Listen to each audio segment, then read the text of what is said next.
আপনার মনে হয় না যে ৭১-কে যে আওয়ামী লীগ তাদের মৌরুসি পাট্টা করতে পেরেছে তার কারণ হচ্ছে যে আপনারা তো ৭১-কে আপনারা মনে হয় আওয়ামী লীগের চেয়েও বেশি ৭১-কে আওয়ামী লীগের মনে করেন, মুক্তিযুদ্ধকে আওয়ামী লীগের মনে করেন, কারণ আপনারা মুক্তিযুদ্ধের কোনো কিছু ওন করেন না, মুক্তিযুদ্ধের স্লোগান ওন করেন না, মুক্তিযুদ্ধের মানে মুক্তিযুদ্ধের কোনো যেটা হচ্ছে যে মুক্তিযুদ্ধের সাথে কোনো সম্পর্কিত আছে আপনারা ওইটার যদি থিসিস হয় আপনারা ওটা একটা এন্টি থিসিস লিখতে চান, ওয়ানলি আওয়ামী লীগের বিরোধিতার নামে আপনারা ১৬ ডিসেম্বরকে এখন ফিকে করে ফেলতে চান, যেহেতু এটা আওয়ামী লীগ করতো, ওইটাই বা কেমন? প্রশ্নটা আপনার কাছে রাখলাম, আমি আসতেছি আপনার কাছে যে আপনারা বলেন যে মুক্তিযুদ্ধকে আওয়ামী লীগ কলুষিত করছে, কিন্তু মুক্তিযুদ্ধকে আপনারা আওয়ামী লীগের সম্পত্তি ট্রফি হিসেবে তার হাতে আপনারাই বেশি তুলে দেন। আপনি দেখেন গত বছরে ১৬ ডিসেম্বর হচ্ছে, এবারে ১৬ ডিসেম্বর আলাদা হবে, কারণ আওয়ামী লীগ ১৬ ডিসেম্বর বেশি করে করতো। মুক্তিযুদ্ধ শব্দটা এখন একটা গালাগালিতে পরিণত হবে, কারণ আওয়ামী লীগ মুক্তিযুদ্ধের বেশি ইয়াতে পরিণত দিচ্ছে। জয় বাংলা বলা যায় না ৭৫ থেকে ৯৬ পর্যন্ত ২১ বছর, কারণ আওয়ামী লীগের স্লোগান এটা। why is that? আমি এটা নিয়ে আসলে ইয়ার কাছেও জানতে চাইবো, জনাব মঞ্জুরুল ইসলাম আপনার কাছেও জানতে চাইবো। আমি আপনার কাছে স্পেসিফিক যে প্রশ্নটা করি যে সেটা হলো যে আসলে ঢাকা ইউনিভার্সিটিতে ওই ৭ নভেম্বরের সভাটা নিয়ে আমরা যেটা বলতেছিলাম, এইটার পিছনে কি আসলে ইসলামী ছাত্র শিবির আপনারা বিএনপি কে ঢুকতে দিতে চান না বা বিএনপি ছাত্রদলকে ঢুকতে দিতে চান না, এবং যেই কারণে আপনারা এটা সাধারণ শিক্ষার্থীদের ব্যানারে একটা এরকম একটা কিছু করতেছেন, হিসাবটা কি এইটা? আর ওইটা একটু বললেন তো যে মুক্তিযুদ্ধটা আপনারা পার্মানেন্টলি মুক্তিযুদ্ধের সাথে আওয়ামী লীগকেই ট্যাগ করে রাখতে চান কিনা? জি, ঢাকা বিশ্ববিদ্যালয়ের পোস্টার লাগানো নিয়ে যে বিষয়টা আসছে অভিযোগ ছাত্রদলের পক্ষ থেকে, এটার ব্যাপারে স্পষ্ট করে বলতে চাই যে এখানে ছাত্র শিবিরের কোনো সম্পৃক্ততা নাই। এখানে এই জন্য নাই যে যেহেতু ছাত্র জনতা ঢাকা বিশ্ববিদ্যালয়ে, বিশেষ করে সাধারণ ছাত্ররা, তারা ছাত্র রাজনীতি নিষিদ্ধ বা ছাত্র রাজনীতি চায় না এরকম একটা বক্তব্য দীর্ঘদিন ধরে দিয়ে আসছে। কাজে তাদের সেই জায়গা থেকে হয়তো এই ধরনের কথা আসতে পারে, বা তারা মিছিল করতে পারে, বা তারা প্রতিবাদ করতে পারে।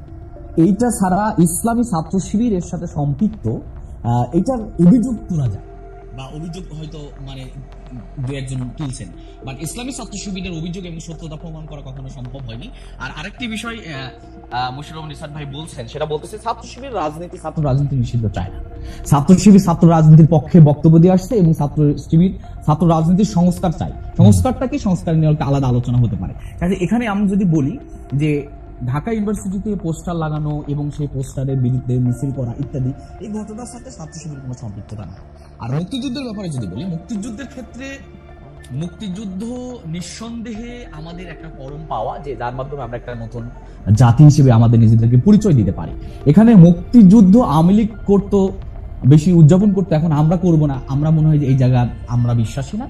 তবে আওয়ামী লীগ যে নিজস্ব সম্পদে পরিণত করেছিল, আওয়ামী লীগ এটাকে নিজস্ব মনে করে এটাকে উদযাপন করত, ওই জায়গা থেকে হয়তো এখন জাতি বের হয়ে আসবে। মঞ্জুর সাহেব ভাই, আপনি কি এই জিনিসটা খেয়াল করছেন? আওয়ামী লীগ যে নিজস্ব সম্পত্তিতে পরিণত করতো, আমার প্রশ্নটা হচ্ছে এইটা আমরা আওয়ামী লীগরে এইটা হাতে তুলে ওরা নিজস্ব সম্পত্তি কইরা দিছি কিনা? আমরা মুক্তিযুদ্ধ থেকে আওয়ামী লীগের থেকে দূরে থাকতে চাই বলে মুক্তিযুদ্ধ থেকে দূরে থাকবো, ওইটা কইরা দুইটারে এক করে ফেলছে কিনা? আওয়ামী লীগ শুনলেই মুক্তিযুদ্ধ মনে হয় কিনা, মুক্তিযুদ্ধ শুনলে আওয়ামী লীগ মনে হয় কিনা?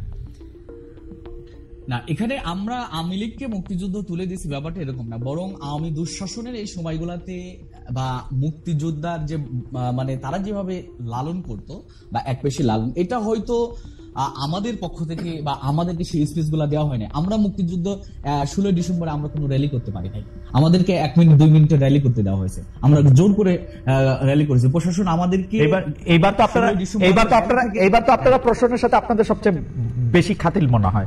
এবার কত বড় করবে র্যালি? প্রশাসনে এবার কত বড় র্যালি করবে? 16 ডিসেম্বর আসছে তো। প্রশাসনের সাথে আমাদের খাতির নাই, আমরা এটা চিন্তা করবো। র্যালি হওয়ার পর আপনারা জানতে পারবেন যে এটা বড় করে করবেন কিনা, সেটা জানতে চাইছি। সেটা বড় করে করবো কি করবো না, সেটা সিদ্ধান্ত আসবে। বেশি দিন তো নাই, পরিকল্পনা করলে অত বড় করে করতে পারবেন না তো।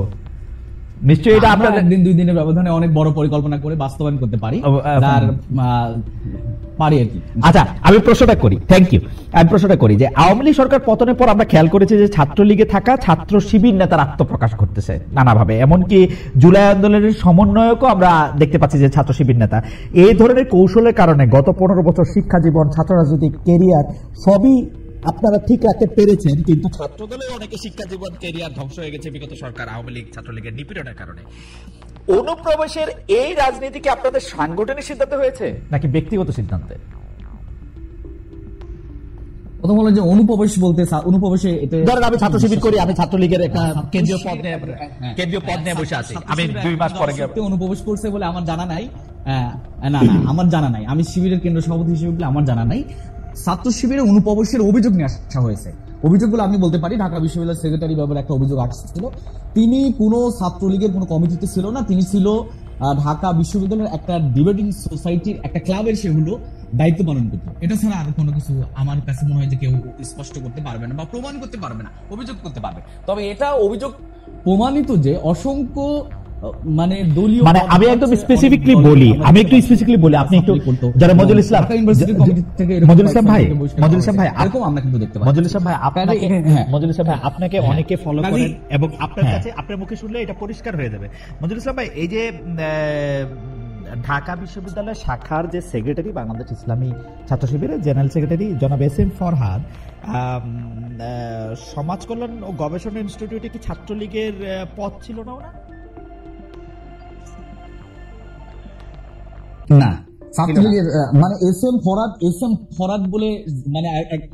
ফরহাদ বলে আরেকজনকে মানে ছাত্র শিবির এস এম ফরহাদ বলে চালিয়ে দেওয়ার যে একটা মানে কালচার, এটা আমরা দেখে আসছি, যে ট্যাগ দিয়ে দেয়া যে এই নিয়ে হলো ইসলামী। মানে উনি ছাত্রলীগ করেন নাই কোনোদিন? আমরা স্পষ্ট করেছি না, উনি ছাত্রলীগ করেন নাই। আমরা আমাদের পক্ষ থেকে, ঢাকা ইউনিভার্সিটির পক্ষ থেকে আমরা স্টেটমেন্ট দিয়ে পরিষ্কার করছি বিষয়টাকে। না, উনি ছাত্রলীগ করেন নাই, উনি ডিবেট ক্লাবের সাথে উনি সম্পৃক্ত ছিল। আর যে এস এম ফরহাদের কথা বলা হচ্ছে, এটা হলো অন্য এস এম ফরহাদ, সেটাও ক্লিয়ার করা হয়েছে, সেটাও সোশ্যাল মিডিয়াতে আসছে। কাজে যেটা ক্লিয়ার। এখানে আরেকটা বিষয় আমার একটু বাকি ছিল, আপনি বলেছিলেন যে এই প্রসঙ্গে লাস্ট, এই যে ইসলামী ছাত্র শিবিরের সভাপতি জনাব সাদিক কায়েম, যিনি আসলে সমন্বয়কদের একজন ছিলেন, তিনি তো আর ইসলামী ছাত্র শিবিরের পরিচয়ে সমন্বয়ক ছিলেন না, তারাকে আরেকটা পরিচয় নেওয়া হয়েছিল, তাই না? ব্যাপারটা কিরকম মানে বুঝি নাই?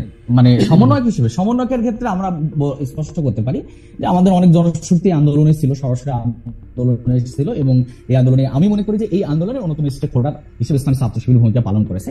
সে হিসেবে অনেকেই দায়িত্ব পালন করেছেন। এক্ষেত্রে ঢাকা বিশ্ববিদ্যালয়ের সভাপতি সমন্বয়কের দায়িত্ব ছিল, সমন্বয়ক হিসেবে দায়িত্ব পালন করেছেন। এখন উনি সমন্বয়কের দায়িত্ব নাই, কাজে এরকম ঘটনা বা 2-4 জন এরকম সমন্বয়ক ইসলামী ছাত্র শিবিরে থাকতে পারে, এবং এটা মানে অনেক ক্যাম্পাসে এটা পরিষ্কার হয়ে গেছে কারা ছিল। এরকম কিছু কিছু ক্যাম্পাসে আমাদের যারা ছিল তারা স্পষ্ট করেছেন যে আমি সমন্বয়ক ছিলাম। সমন্বয়ক হওয়াটা যদি এই আন্দোলনে সমন্বয়ক হওয়াটাই আন্দোলনের জন্য আমি মনে করি যে মানে অপরাধের কোনো কিছু না। সমন্বয় হয়েছে মঞ্জুর ইসলাম ভাই, অ্যাবসলিউটলি এটা অপরাধের সাথে সম্পৃক্ত না। আমি বলতে চাইছিলাম যে তিনি তার পরিচয় গোপন করে অন্য একটা রাজনীতি করছেন কিনা, ছাত্র শিবিরের পরিচয় গোপন করে ছাত্র লীগ করতেন কিনা। বাংলাদেশে আমরা শুনছি ডিবেটের সোসাইটি দূরে থাক, ওই হলগুলির দারোয়ান হইতে হইলেও ছাত্রলীগ করতে হয়েছে এদের। ডিবেটের সোসাইটি তো ছাত্রলীগ না করে করতে পারবে না, মানে আমরা 15 বছরে আমরা যদি জানি আর কি, সেইটা ওনারা দলের সিদ্ধান্ত করছে না ব্যক্তিগত সিদ্ধান্ত করছে, সেটা ছিল প্রশ্ন।